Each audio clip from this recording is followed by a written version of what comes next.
Coucou à toi, j'espère que tu vas bien. Moi, je suis ravie de te souhaiter la bienvenue sur la chaîne des consommatrices avisées.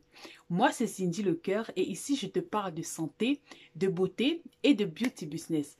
Sur cette chaîne, tu apprends comment lire le packaging de tes produits. Tu apprends comment éviter au maximum les ingrédients toxiques dans tes cosmétiques, chose qui peut endommager ta santé à long terme et te faire dépenser de l'argent inutilement. Je t'apprends à utiliser des produits naturels pour pouvoir pallier aux besoins les plus primaires et surtout à en profiter au maximum. Alors, dans cette vidéo, j'ai décidé de te parler des 5 aliments que tu devrais supprimer ou du moins réduire considérablement dans ton alimentation si tu as de l'acné, si tu souffres d'acné. Avant d'entrer dans le vif du sujet, laisse-moi te demander de t'abonner à la chaîne si ce n'est pas encore fait, si c'est la première fois que tu passes par ici.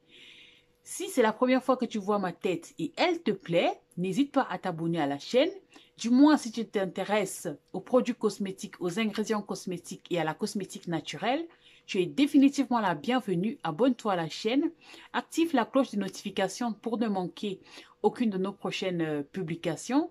Like, commente, partage pour informer le maximum de personnes possible.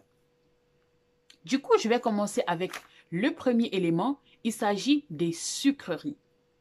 Alors, si tu as de l'acné, si tu souffres de l'acné, je suis désolée de te dire que tu vas devoir te séparer de tes bonbons et de tes sucreries préférées.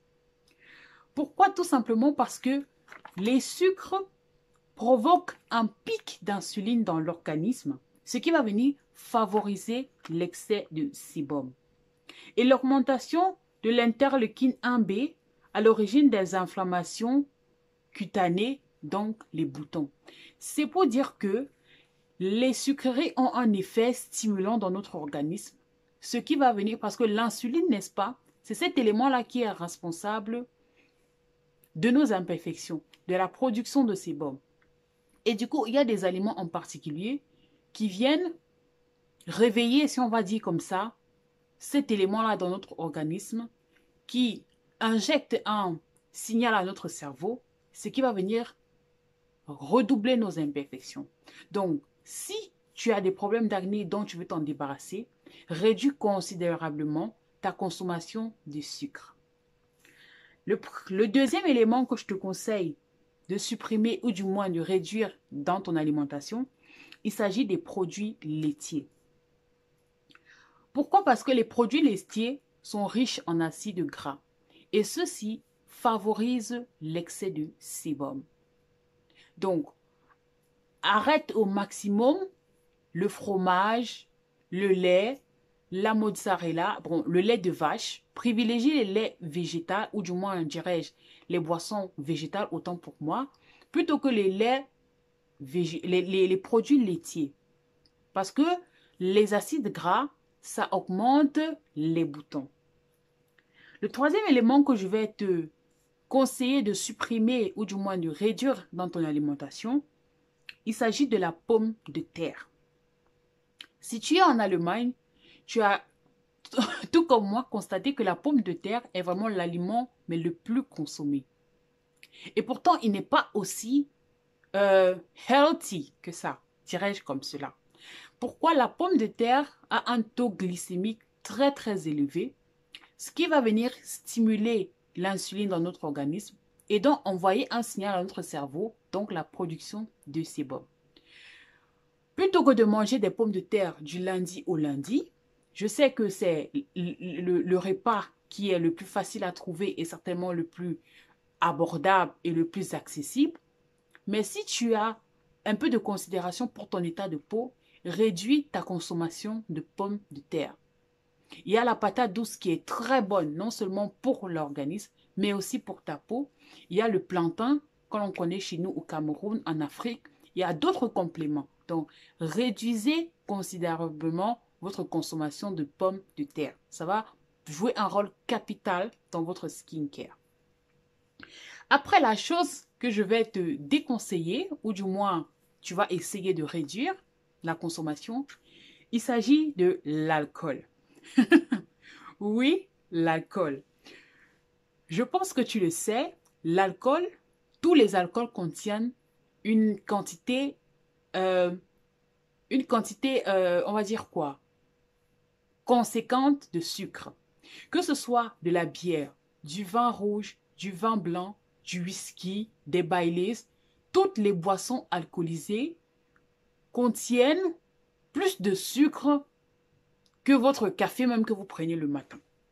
Et après, pour les personnes qui abusent vraiment des boissons, c'est-à-dire au lieu de consommer un demi-verre ou un verre de vin, tu vas boire 3 verres, 4 verres, 5 bières, 5 verres de vin, 7 bières, 10 bières. Sache que tu es en train d'asphyxier ton organisme avec du sucre.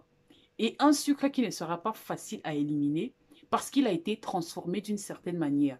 Pour qu'il puisse être employé dans les boissons alcoolisées, là, il a été transformé d'une certaine manière.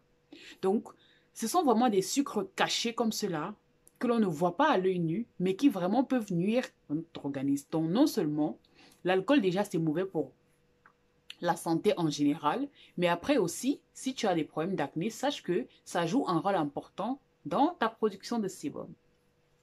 Après, le dernier élément sur la liste, eh bien, il s'agit des produits céréaliers. Voilà, je sais que les déjeuners avec les céréales, c'est devenu la mode. Tout le monde en consomme, tout le monde l'a adopté.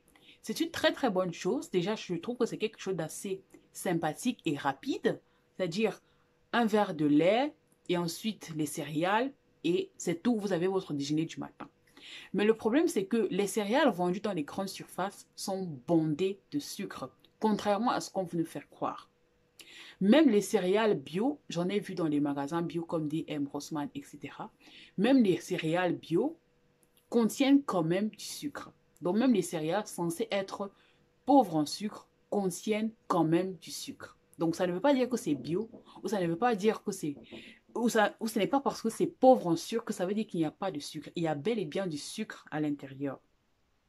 Et après, les fruits secs qui sont dans les céréales soi-disant bio, soi-disant pauvres en sucre, ont été séchés, transformés, leur déshydratation. Et elles ont subi un processus de déshydratation qui a forcément nécessité l'ajout de sucre là-dedans. Et après, ce n'est un secret pour personne. Les Nesquik, les trucs, bon, je ne veux pas faire de publicité, hein, mais après, bon, vous connaissez tous les céréales dont je suis en train de parler. Il y a plein de marques de céréales. On sait tous que c'est rien que du sucre qui est à l'intérieur. Et du sucre transformé qui se digère non seulement très mal par l'organisme, mais qui après s'accumule dans notre corps et vont nous créer d'autres problèmes. Donc j'espère que cette vidéo t'a plu, j'espère que tu as appris quelque chose. Désormais, tu sais, les aliments que tu devrais supprimer, donc s'il y a parmi ces aliments, si des aliments que tu consommes ou que tu aimes beaucoup consommer, dis-moi en commentaire, dis-moi si tu supprimerais l'un de ces aliments dans ton alimentation, sinon lequel. Et après, je tiens à préciser une chose. Ce ne sont pas toutes les personnes qui ont des imperfections qui s'alimentent forcément mal. Ce que vous devez comprendre déjà, c'est que les imperfections, d'abord, j'ai envie de dire, ça relève de votre génétique. Il y a des personnes qui n'ont pas, mais alors vraiment carrément pas d'imperfections, mais qui s'alimentent très mal. Moi, personnellement, j'en connais. C'est-à-dire des personnes qui, de lundi au lundi, mangent des McDonald's, boivent du Coca-Cola, mais ils n'ont pas d'imperfection. Ça, c'est leur organisme, ça, c'est leur corps. Mais après, les dégâts que ces aliments-là et ces boissons-là causent dans leur organisme à long terme, seul Dieu sait. Donc après, comme je le dis toujours, pour nous qui avons les peaux réactives, l'organisme est réactif, on doit s'avouer heureux parce que notre organisme, notre corps, notre peau réagit automatiquement lorsqu'on lui apporte quelque chose dont elle n'est pas en harmonie avec. Elle réagit automatiquement. Donc, je reformule. Ce ne sont pas toutes les personnes qui ont des imperfections qui s'alimentent forcément mal. Et ce n'est pas parce qu'une personne a une peau, entre parenthèses, parfaite, que ça veut dire qu'elle s'alimente à la lettre. D'accord? Donc c'est tout pour cette vidéo. Je te retrouve pour la prochaine vidéo. N'oublie pas de partager, de t'abonner, de commenter et de rejoindre la team des consommatrices avisées. Ciao, ciao!